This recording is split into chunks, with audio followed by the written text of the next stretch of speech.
Bonjour à tous, j'espère que vous allez bien.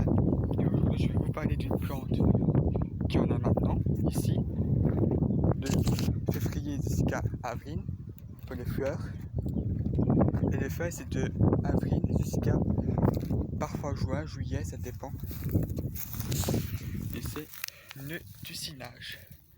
On la reconnaît facilement à ces fleurs, qui sont jaune vif, mais aussi au niveau des tiges, qui sont différentes aussi.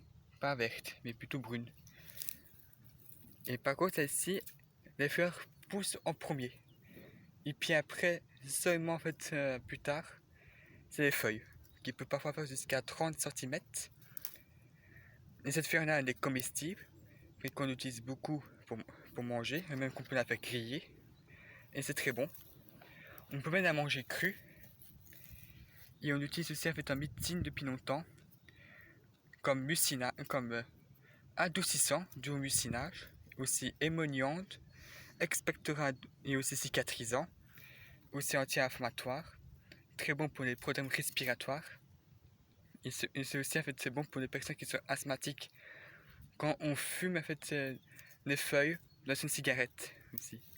Et on utilise et celle-ci, il fait aussi cicatriser les blessures.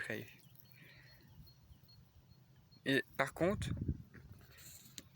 il pousse dans les bois dans ces lieux-là, ensoleillés et parfois très secs, comme dans les prés très humides.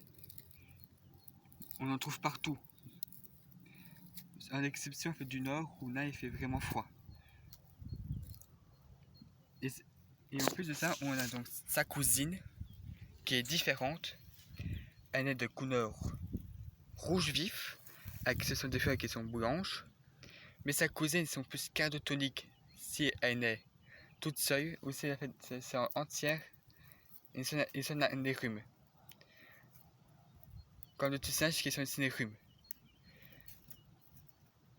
Ce qui est bien, le tucinage, on n'en voit plus du tout dans les magasins d'herboristerie parce qu'ils l'ont interdit en 2011 parce qu'il a eu des allergies, parce qu'elle est allergène, certaines de ces molécules qu'elle soigne. Mais en plus, c'est interdit pour les femmes enceintes et allaitantes et aux jeunes enfants. Donc oui, vous, on a parfois oui, des allergies avec elle, malgré qu'ils sont bons. Et après dans la nature, là en fait ça va, on n'a pas beaucoup de fleurs jaunes, mais parfois on peut se confondre. Avec elle, le seul point qu'on peut se confondre, c'est avec la petite fleur rouge, qui a la même manière de pousser d'elle, surtout au niveau des feuilles. Parce qu'elle a donc des fleurs jaunes, mais ses feuilles sont donc vertes. Alors que chez sa cousine, les feuilles, là on a donc des veines, et donc une nervure, et ben là, c'est rouge. Et on peut se tromper avec le pissenlit. Parce que le pissenlit pousse partout, mais c'est pas les mêmes effets. Le pissenlit est plus connu. Et le pissenlit est donc drainant diurétique anti-diabète. Alors que elle est plutôt expectorant, immunant, adoucissant, anti-inflammatoire. Et même anti-allergique, anti-asthmatique. Pour ceux qui ne sont pas allergiques à certaines de ces molécules chimiques.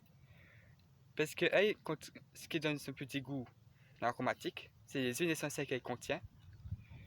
On ne fait pas beaucoup d'huile essentielle avec parce que déjà,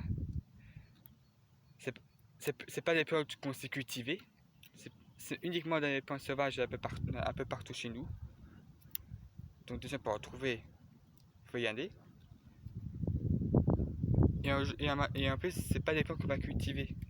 Mais au niveau reproduction, c'est la même que le pissenlit. Il va faire des graines qui vont donc voler quand le vent va souffler dessus. C'est une plante qu'on va trouver toujours au même endroit qu'on l'a trouvée, parce que c'est aussi une plante vivace.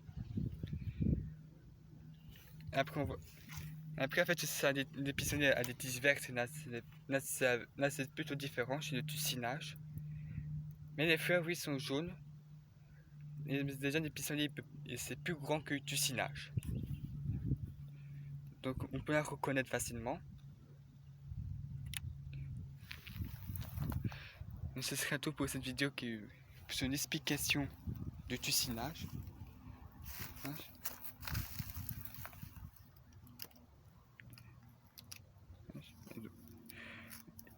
Et donc oui, en fait, je vous dis en fait, pour une prochaine vidéo sur les plantes médicinales. À bientôt.